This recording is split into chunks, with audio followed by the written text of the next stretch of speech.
Mexico holds the first recall referendum in the history of the country. The referendum defines the president's permanence in office. In France, Emmanuel Macron and Marine Le Pen will go to the second round of this Sunday's presidential election.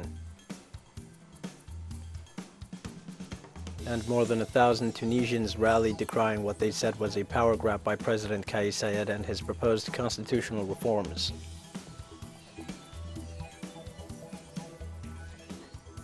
Hi, this is From the South. I'm your news anchor, Dio Martin, from the teleSUR studios in Havana. We begin with the news. In Mexico, a presidential recall referendum is being held for the first time ever on Sunday. The idea was put forward by incumbent Andrés Manuel López Obrador himself. Since the early hours of Sunday morning, there has been a significant influx of people with long lines of citizens waiting to exercise their vote in a recall referendum to decide whether President López Obrador should remain in office. Although in recent days, Mexican President López Obrador had said he would not be showing up at any voting station, he did cast his ballot at a voting booth set up at the former Archbishop Palace. Mexicans are happy to take part in this referendum so that their opinion on the executive's performance may be effectively heard. The President of Mexico, Andrés Manuel López Obrador, went on Sunday to cast his vote for the recall referendum. As we said, the President, together with his wife, Beatriz Gutiérrez Müller, presented themselves at the polling station located in the old Archbishop's Palace, where he cast his secret ballot. As he left the polling station, the President commented that there must always be democracy in every aspect of social life, in the family, at school, at work, within unions, in public life, calling for citizen participation. He added in the sense that democracy must become a habit, after considering that this act would help no one in the social scale to feel absolute, remembering that the people are the ones in charge, and it is that people who put and remove people from office.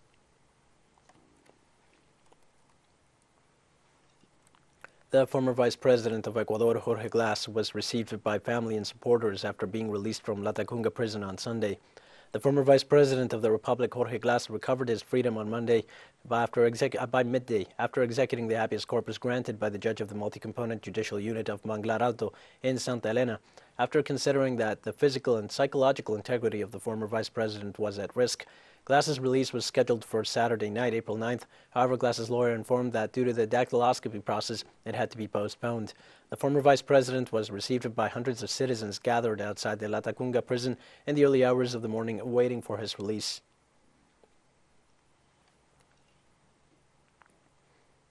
In Ecuador, Jorge Glass was released on Sunday from Latacunga prison while a group of sympathizers gathered outside the penitentiary.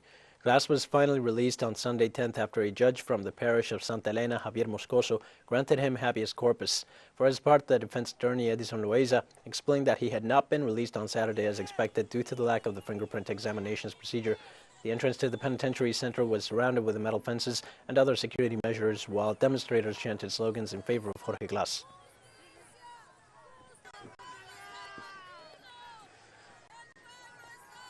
In the Dominican Republic, all Haitians pursuing university studies legalized their residency status when they received the documentation confiscated by the authorities.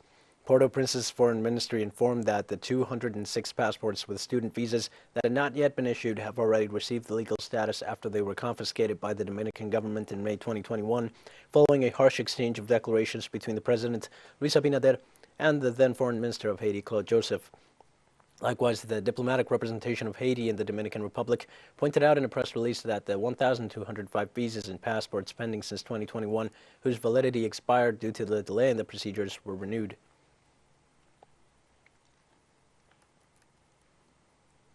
The Venezuelan government reported that another group of people from Peru arrived in the country through the Return to the Homeland plan.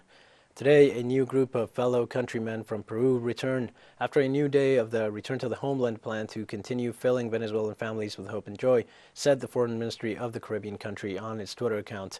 On March 22nd, the government announced the beginning of a new phase of the plan launched in September 2018 to enable the safe return of people victim of xenophobia in host countries. Up to date, more than 28,000 Venezuelan citizens who had left the country have returned through this plan.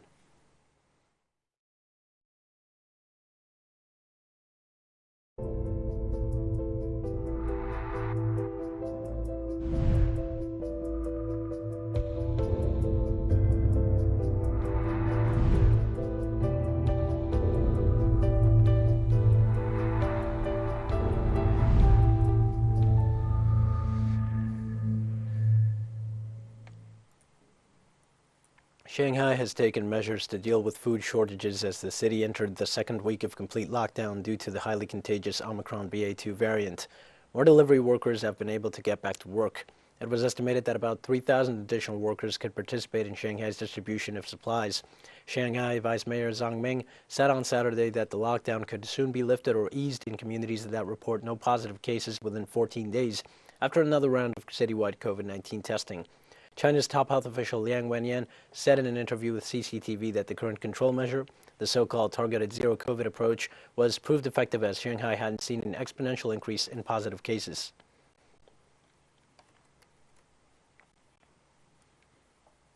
Also, Shanghai's largest temporary hospital at the National Exhibition and Convention Center opened to enhance the city's treatment capacity for COVID-19 infections in its latest COVID-19 resurgence. More than 6,000 beds were put in initial use and around 50,000 beds will be provided for COVID-19 patients after construction in other pavilions is completed. According to China Telecom Shanghai branch, the temporary hospital is covered with fast and stable 4G, 5G fiber optical broadband services and Wi-Fi networks, enabling 5G disinfecting robots and delivery robots to aid the epidemic fight. Meanwhile, district-level temporary hospitals in the city now provide a total of 21,000 beds.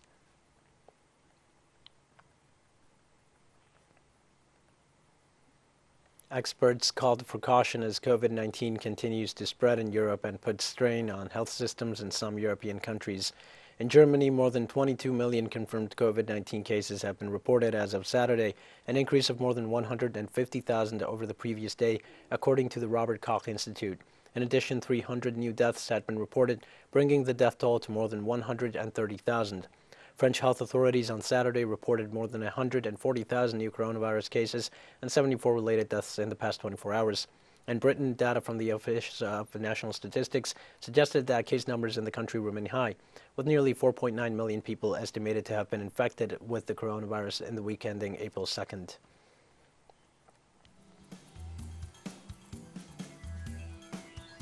We're going to take a short break now. Please join us again after this.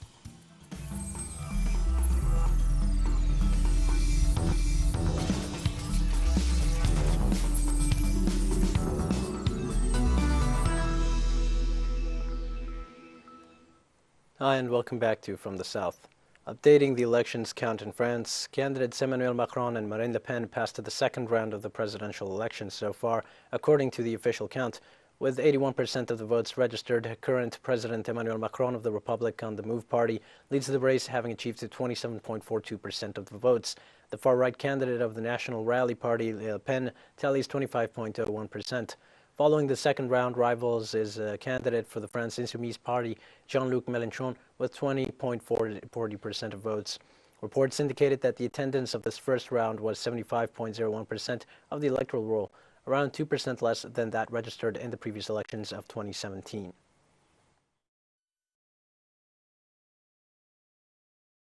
There is something crucial and important in this second round for our future and for Europe, for an independent and strong France in all fields. Political analyst Roberto Mero highlighted in an interview the flaws of current French President Emmanuel Macron's government and how his administration has affected the country's political status. Macron governed like an autonomous monarch without a parliament, with a parliament that did not debate and absolute anything during the COVID-19 pandemic, with a lot of paternalism, absolute disregard of a political or ideological debate with the opposition, and this has led to the general downfall of the political order in France. It's a challenge, a very hazardous democratic challenge in the last months, at least since September.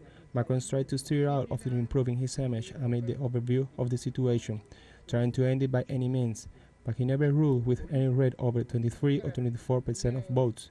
That's his electoral range, upper middle-class citizens and consolidated professional sector of society, while the rest of the population, 70% of voters, demand adjustments.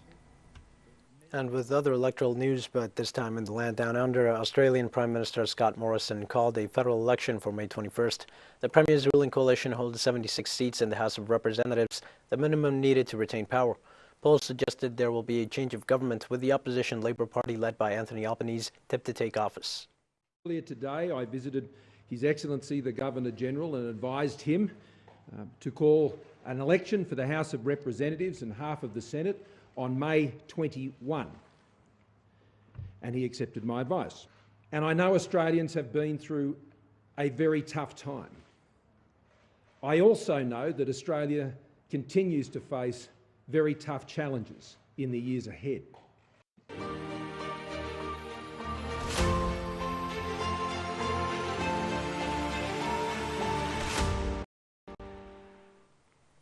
The Russian Defense Ministry announced the destruction of a nationalist battalion base where foreign mercenaries presumably arrived recently. The Russian army announced on Sunday the destruction of the headquarters of the Ukrainian Dnipro 1 regiment located in the Dnipro region east of the country. According to the Defense Ministry, a Russian Black Sea frigate fired 4 missiles toward ground targets in Ukraine, destroying the headquarters of the nationalist battalion. In addition, within the framework of the special military operation, Russia destroyed 86 Ukrainian military facilities and shot down 8 Ukrainian drones. By all signs, Finland is heading towards a decision on joining the North Atlantic Treaty Organization alliance within the next few months, if not weeks, despite warnings from Moscow about the consequences of this decision. Finnish Prime Minister Sanna Marin said that her country's parliament is set to discuss the possible NATO membership within the coming weeks, adding that she hopes these discussions will wrap up before midsummer. Meanwhile, her Swedish counterpart Magdalena Andersson did not rule out the possibility of membership at the end of March. According to the Swedish diplomat, her country is undertaking an analysis of security policy that's due to be completed by the end of May, and the government is expected to announce its position following that report. Finland's ambassador to the United States, Mikko Autala, said the two nations are in close coordination with each other, but that each country would make its own independent decision.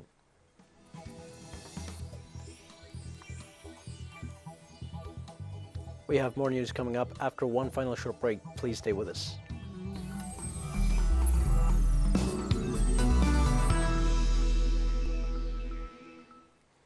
Hi and welcome back. More than 1,000 Tunisians rallied on Sunday decrying what they said was a power grab by President Kais Saied and his proposed constitutional reforms. Protesters in the capital Tunis participated in the rally organized by the Islamist-inspired Ennahda party and a movement named the Citizens Against a Coup. Saied on July 25th last year sacked the government, froze the assembly and seized wide-ranging powers. He later gave himself powers to rule and legislate by decree and seized control over the judiciary. Last month, the head of state dissolved parliament, dealing another blow to the political system in place since the North African country's 2011 revolt, which sparked the Arab Spring uprisings in the region. It's a political crisis that is growing, taking root and weighing heavily on the Tunisian economy and finances, on the daily life of Tunisians. The situation in the country is getting worse. That's what 8 months of Kais Saied's rule are like. It is through such gatherings and repeated and recurrent demonstrations that we can seize once again our right to be represented within the framework of a modern constitution and legislative assemblies that are directly and freely elected. Sunday, Israeli forces raided different parts of Palestine, leaving 6 people injured. The Palestinian news agency Wafa reported that 23 people were arrested, including 2 children, during several raids on Saturday night. In the city of Jenin, Israeli forces fired live rounds, stun grenades, and tear gas, injuring 2 Palestinians in the pelvis and back who required emergency transport to a nearby hospital. Meanwhile, in Yabad village, Israeli forces raided and ransacked several houses and stores, destroying their contents before arresting 9 Palestinians.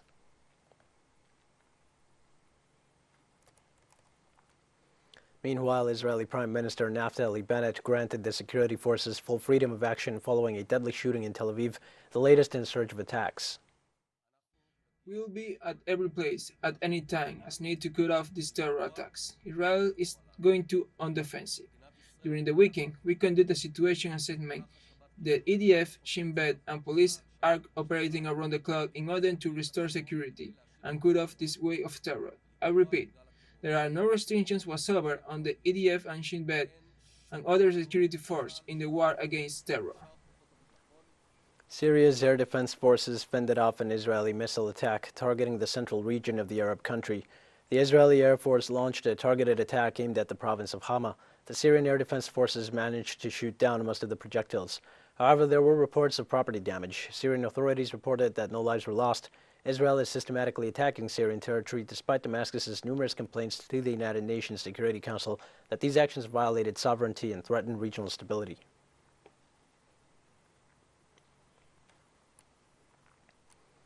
Iran's foreign minister said on Sunday that Washington is imposing new conditions in the negotiations to restore the 2015 nuclear agreement.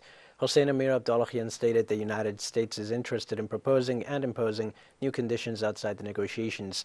The foreign minister also mentioned that in the last 2 or 3 weeks, the White House has made excessive demands that contradict some paragraphs of the text. Iran has been engaged for a year in negotiations with France, Germany, Britain, Russia and China directly, and the United States indirectly in the Austrian capital to revive the deal, known formally as the Joint Comprehensive Plan of Action.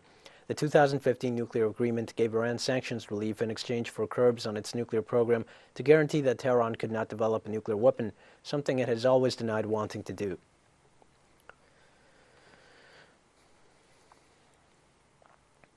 And staying focused in Iran, parliamentarians warned that to reach a new deal on the revival of the 2015 agreement, the United States government must give a legally firm guarantee that it will not abandon the agreement again. The parliamentarians said that the experience gained in the past rounds of talks in Vienna shows that the unwillingness of the United States and other negotiating parties to provide the necessary guarantees has not only failed to satisfy Iran's national interests, but has damaged them and caused the failure of the agreement. The announcement came in a statement signed by more than 250 members of the Iranian parliament on Sunday. It focused on the status of the ongoing talks in the Austrian capital on reviving the agreement, officially known as the Joint Comprehensive Plan of Action.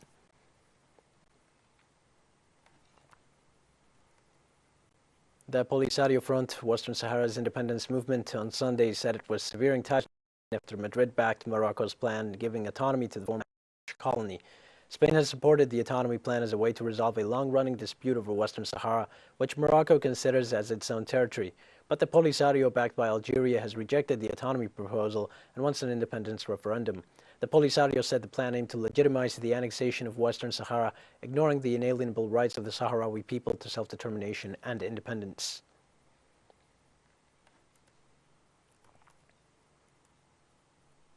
A massive anti-government street protest demanding Sri Lankan President Gotabaya Rajapaksa's resignation has turned into an all-night vigil as over 10,000 demonstrators gathered at the Galfais Green Urban Park amidst the unprecedented economic crisis in the island nation.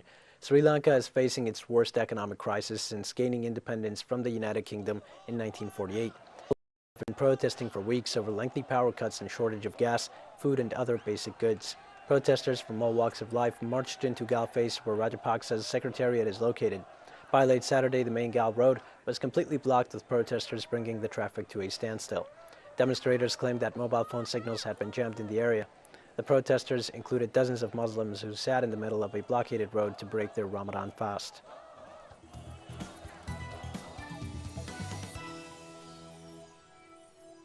We've come to the end of this news brief. Remember, you can find these and many other stories on our website at teleSUR English. You can also join us on social media for all the latest news. We're on Facebook, Twitter, Instagram, and Telegram. For teleSUR English, I'm Dio Martin. Thank you for watching.